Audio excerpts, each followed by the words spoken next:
hai chữ yên bình, cho ai xin cảm giác im lặng như ngày xưa ta đã chưa từng quên nhau.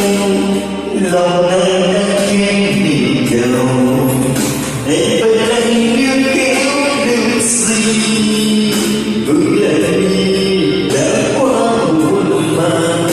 Còn đường tình em đã lựa chọn sai đi, giờ yêu em làm chi?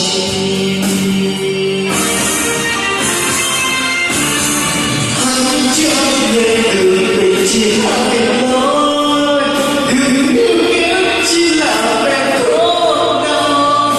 Vì tình yêu đâu em đã sẽ chia hai dòng.